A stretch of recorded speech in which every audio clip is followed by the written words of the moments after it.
കൊല്ലത്ത് തീരത്തടിഞ്ഞ കണ്ടെയ്നറുകൾ നീക്കം ചെയ്യുന്നതിനിടെ തീപിടുത്തമുണ്ടായി. കഴിഞ്ഞ ദിവസമാണ് കൊച്ചിക്ക് സമീപത്ത് കപ്പൽ മുങ്ങുകയും തുടർന്ന് കണ്ടെയ്നറുകൾ വിവിധ തീരങ്ങളിൽ അടിയുകയും ചെയ്തത്. അതിന്റെ ഭാഗമായി കൊല്ലത്ത് 40-ലേറെ കണ്ടെയ്നറുകൾ അടിഞ്ഞിരുന്നു. അതിൽ ആണ് തീപിടുത്തമുണ്ടായിരിക്കുന്നത്. ഇപ്പോൾ അടുത്തേക്ക് പോവരുത്, തുടരുത് തുടങ്ങിയ കാര്യങ്ങൾ വ്യക്തമായ ജാഗ്രതാ നിർദ്ദേശം നേരത്തെ തന്നെ അധികൃതർ നൽകിയിട്ടുള്ളതായിരുന്നു. ഇപ്പോഴിതാ കൊല്ലത്ത് കണ്ടെയ്നറിന് തീപിടുത്തമുണ്ടായിരിക്കുന്നു എന്നാണ് ഏറ്റവും പുതിയ വാർത്ത. കണ്ടെയ്നർ അവിടെ നിന്ന് നീക്കുന്നതിനിടെയാണ് തീപിടുത്തമുണ്ടായത്. അപകടകാരികളായ രാസപദാർത്ഥങ്ങൾ ഒന്നുമില്ല എന്നതായിരുന്നു പ്രാഥമികമായി സ്ഥിരീകരിച്ചിരുന്ന ഒരു കാര്യം. അതുകൊണ്ട് തന്നെ മത്സ്യം കഴിക്കുന്ന അടക്കമുള്ള കാര്യങ്ങൾ വളരെ എല്ലാവർക്കും സുരക്ഷിതമായി ചെയ്യാനാവുന്ന ഒന്നാണ് എന്ന് മന്ത്രിയും ഉറപ്പ് നൽകിയിരുന്നു. അതിനിടെയാണ് ഇത്തരത്തിൽ ഇങ്ങനെയൊരു സംഭവം ഇന്ന് ഉണ്ടാവുന്നത്. ഫയർഫോഴ്സ് എത്തി തീ അണയ്ക്കുകയാണ്. കണ്ടെയ്നർ അവിടെ നിന്നും നീക്കുന്നതിനിടെയാണ് തീപിടുത്തമുണ്ടായത്. തെർമോകോൾ കവചത്തിൽ തീപിടിക്കുകയായിരുന്നു. കൊല്ലം തീരത്ത് ശക്തികുളങ്ങരയിലാണ് ഈ സംഭവം ഉണ്ടായിരിക്കുന്നത്. ഫയർഫോഴ്സ് എത്തി തീ പൂർണ്ണമായും നിയന്ത്രണ വിധേയമാക്കിയിട്ടുണ്ട്. കൊല്ലത്തിന്റെയും തിരുവനന്തപുരത്തിന്റെയും വിവിധ തീരങ്ങളിൽ ഇത്തരത്തിൽ കപ്പലിൽ നിന്നുള്ള സാധന സാമഗ്രികൾ അടിഞ്ഞിരുന്നു. പ്ലാസ്റ്റിക് തരികൾ, കോട്ടന്റെയും പഞ്ഞിയുടെയും ഒക്കെ ഭാഗങ്ങൾ, ടെക്സ്റ്റൈൽ ഉൽപ്പന്നങ്ങൾ തുടങ്ങി പലതും പല തീരങ്ങളിലായി അടിഞ്ഞിരുന്നു.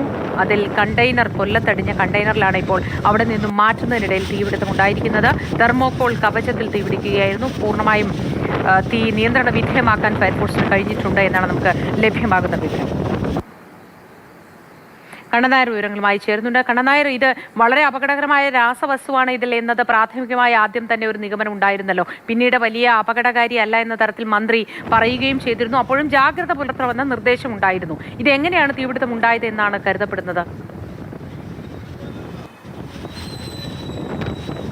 മോദി, ഇപ്പോൾ തീപിടിച്ചത് രാസവസ്തുക്കൾ മുഖേനയല്ല. അതായത് ഈ കണ്ടെയ്നർ മുറിച്ചു മാറ്റുകയായിരുന്നു. ശക്തമായ കാറ്റുണ്ടായിരുന്നു. കണ്ടെയ്നറിന്റെ രണ്ടിന്റെയും ഇടയിൽ സ്പോഞ്ച് ഉണ്ട്. ആ സ്പോഞ്ച് കത്തിയതാണ് ഇപ്പോൾ ഒരു അപകടത്തിനുണ്ടായത്. മറ്റ് രാസവസ്തുക്കളോ അല്ലെങ്കിൽ ഇന്ധനമോ ഒന്നും കലർന്നല്ല ഇത്തരത്തിലുള്ള ഒരു അപകടം ഉണ്ടായിട്ടുള്ളത്. വലിയ രീതിയിൽ പുക ഉയർന്നു. ആ സ്പോഞ്ച് കത്തിയതിന്റെ ഭാഗമായി തീ ഉണ്ടായിരുന്നു. അങ്ങനെ വലിയ രീതിയിൽ പുക ഉയർന്ന ഒരു സാഹചര്യം ഉണ്ടായി. പെട്ടെന്ന് തന്നെ 3 യൂണിറ്റ് ഫയർഫോഴ്സ് അവിടേക്ക് എത്തി. ആ ഫയർഫോഴ്സ് ആ തീ അണച്ച് നിയന്ത്രണ വിധേയമാക്കിയിട്ടുണ്ട്. ഇന്ന് ശക്തികുളങ്ങരയിലാണ്, ഏതാണ്ട് 11 മണിയോട് കൂടിയാണ് സംഭവം ഉണ്ടായത്. അവിടെ ഗ്യാസ് കട്ടർ ഉപയോഗിച്ച് കട്ട് ചെയ്ത് ഈ കണ്ടെയ്നറുകൾ ആക്രിയാക്കി മാറ്റുന്ന ഒരു പ്രവൃത്തി നടന്നുകൊണ്ടിരിക്കുകയാണ്. ഇന്നലെയൊക്കെ തന്നെ ആ ഒരു ജോലി ഉണ്ടായിരുന്നു. അതിന്റെ ഭാഗമായി ആ ജോലികൾ ചെയ്യുന്ന സമയത്താണ് ഇത്തരത്തിൽ ആ ഗ്യാസ് ലീക്കായി ശക്തമായ കടൽക്കാറ്റാണ്. അത് പെട്ടെന്ന് ആ സ്പോഞ്ചിലേക്ക് തീ പടരുകയായിരുന്നു. അങ്ങനെയാണ് ഇത്തരത്തിലുള്ള ഒരു അപകടം ഉണ്ടായത്.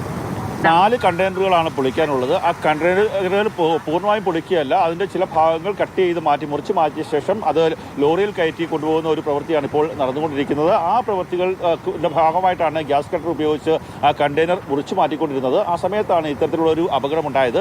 ഈ കണ്ടെയ്നറുകളുടെ 2 പുറംഭിത്തിയും അകംഭിത്തിയും ഉണ്ട്. അതിനിടയിലാണ് സ്പോഞ്ച് ഉള്ളത്. നമ്മൾ കഴിഞ്ഞ ദിവസങ്ങളിലൊക്കെ കണ്ടതാണ്. അത് ആ സ്പോഞ്ച് കടൽ തീരത്ത് അടിഞ്ഞ് വലിയ രീതിയിലുള്ള മാലിന്യമായി മാറുന്നതൊക്കെ നമ്മൾ കണ്ടതാണ്. ആ സ്പോഞ്ചിലേക്കാണ് തീ പടർന്നത്.